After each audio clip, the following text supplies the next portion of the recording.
Ngastina. Jagat Ngastina tebih sabibaring perang gedhe Bharatayuddha Jaya Binangun. Nadyan para Pandhawa wis beboyongan sawetawis panci mring negara Ngastina, parandene para Pandhawa cara-carane srengenge wis nglewang mangula. Jagat Ngastina peteng ing brangwetan swara gumuruh geger mangurahan. Sadengah papan isine mung wong rebutan kelungguhan. Ing brang kidul usrek bregudul gugu wong hambek wadul. Ing jagat kulon padudon saenggon-enggon. Ing brang lor tunggal bangsa padha ora gelem awor. Kahanan kang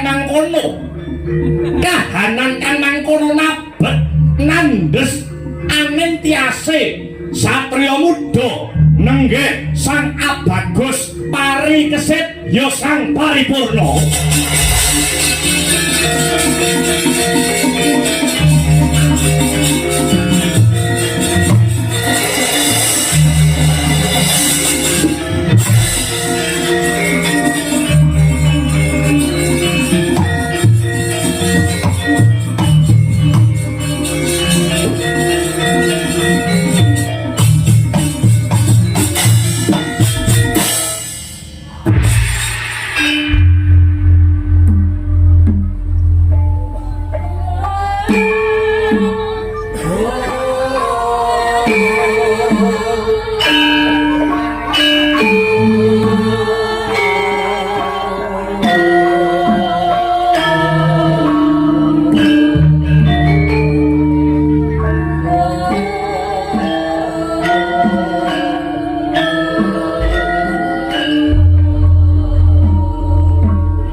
Babar pisan kula mboten duga mana, kula mboten nglegiwa.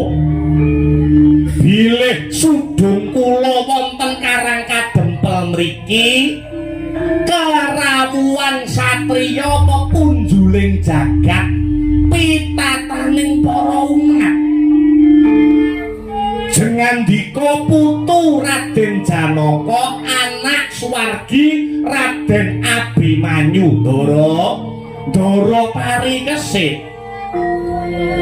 Iya Kiai Semar Badranaya bener sing dadi dawuhmu Kiai Semar. Nuwun sewu Gus. Janur Gunung Kadingaren jengandika Ndara pari kesit kok kepareng rawuh wonten sudung kula Karang Kadempel mriki. Moga menawi boten wonten wigati sumangga Gus kula aturi ambabar pangandikan Kiai Semar. Sakrampunge perang gedhe ingkang winastan perang agung Bharatayuddha Jaya Binangun, satemah para Pandhawa antuk jaya. Para papunden sakulawarga kabeh wis kasembadan boyong mapan ana ing negara Ngastina. Ripalungguhan iki para sesepuh mligine para pepunden Pandhawa nedya rampung anggone angembat tata ingering kaprajan. satemah para sesepuh para sentana mudune para kawula sinurung pangestune para kiai alim lan ulama wis nunggal niat nunggal tekad lan nunggal kiblat golong geleng gilik kang dadi ciptane bakal nyengkuyung aku ya kuwi parikesit mongko dadi ratu mapan ana negara Ngastina Kyai.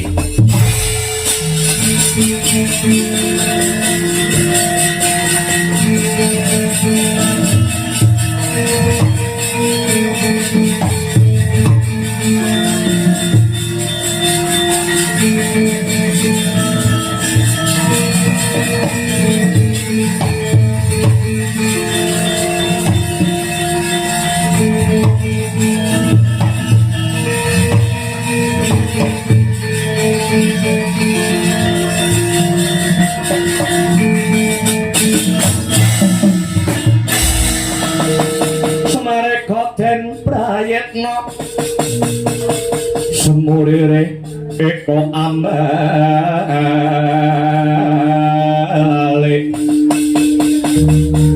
tityani gandayani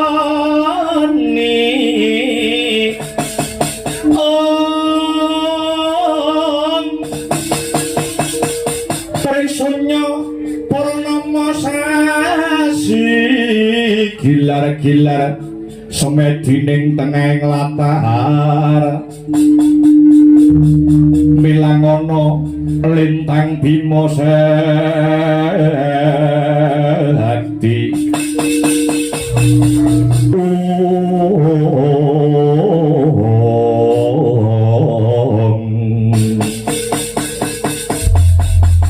mula kang mangkono Kiai tangeh lamun parikesit bisa dadi ratu ingkang jumbuh kelawan idam-idamane para kawula ing negara Ngastina lamun parikesit durung antuk sebul pangestu saka Kyai Semar Badranaya mula kang mangkono Kyai ora ketang seklimah ora ketang rong limah kowe tutura kowe paringa dawuh supayane parikesit ora bingung anggone bakal amurba kang sarta amisesa marang jejeking adil tumrap negara Ngastina Kyai Semar Badranaya.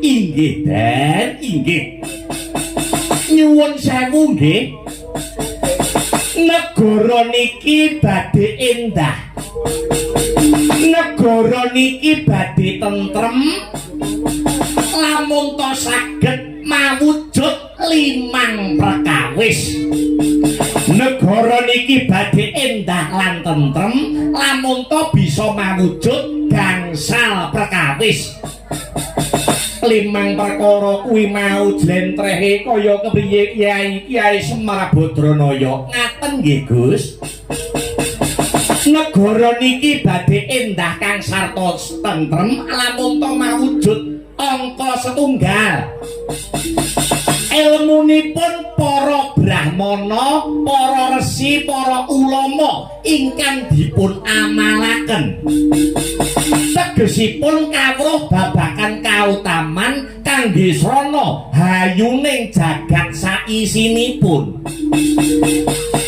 salajengipun angka kalih negara niki badhe endah negara niki badhe tentrem lamun kasurung adile para pangarsa praja merga keadilaning para pimpinan niki wau ingkang badhe ambekta dumateng katentremaning para kawula lan rahayuning negara niku angka kalih Den bungkap ingkang angka 3 negara niki badhe endah lan tentrem lamun to kasurung ngibadahi para kawula anggone tigen lan mugen pangideping cipta pasrah sumarah marang purbaning Hyang Agung manembah ngibadah anut kapercayane ingkang rinasuk kanthi cara nindakake perintah ngedoi cegah.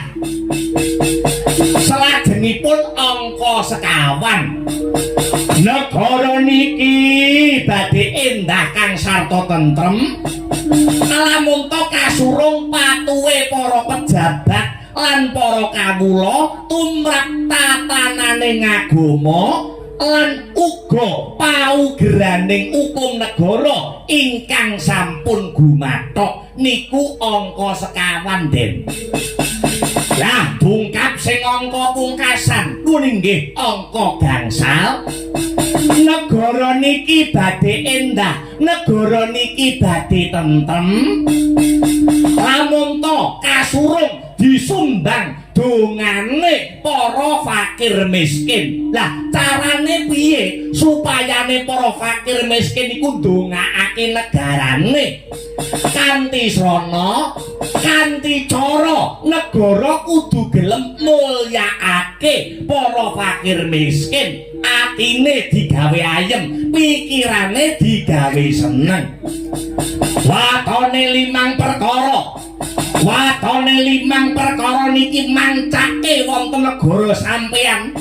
Negara Ngastina ya negara Yawastina.